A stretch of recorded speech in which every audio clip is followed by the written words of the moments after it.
Welcome sa putahing ng ina nyo. Today's video ay magluluto tayo ng adobong manok. Gusto niya Korean. Ayan. Ayaw niya ng Una, Pinoy, gusto niya Korean. Painitin ang kawali.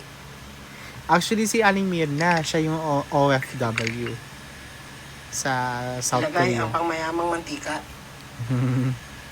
Ayan, canola oil. Premium oil. Sa Pinas eh. Ang sabi nung mga nagmamagaling dyan, unahin daw ang sibuyas. Gusto niya yan eh. Gusto niya. Bawang. Gusto niya. Haluin na haluin ang sibuyas.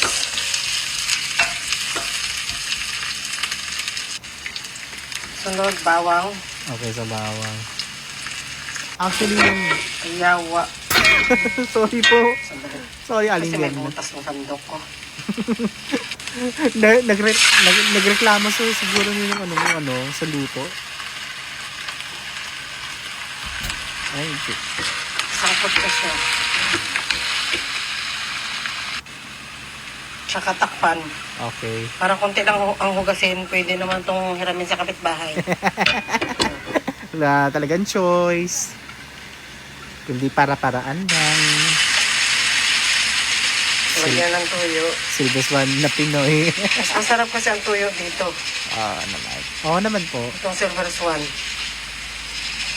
Yes. Isa yung tuyo ng Korea. Wala dyan sa Korea natin yun eh. Pero meron ata eh. Tingin ko lang. Dahon ng laurel.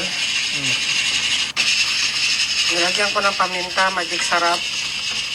Okay.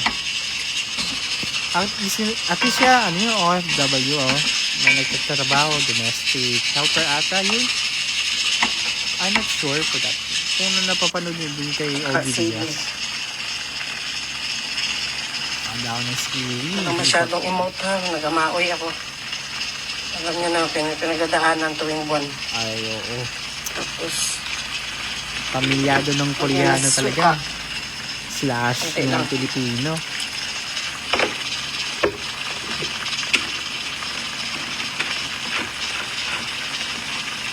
takpan, huwag niyo haluin. Okay, sinabi mo yan. Dito naman ang tortang talong. Yung asawa niya. Tortang talong Hindi pa nabili-video. Sabay. at adobo. Kaya pala Kaya yung ulam asawa ngayon niyang ni Uncle robot. Ay, hindi ako Kailangan siya rin naniniwala mag-adjust. ito. Napapagod na ako magluto ng Korean food. Sabi na nga ba eh. Pinoy ang napangasawa niya, kumain ng Pinoy na pagkain. Ayan na nga sinasabi ko.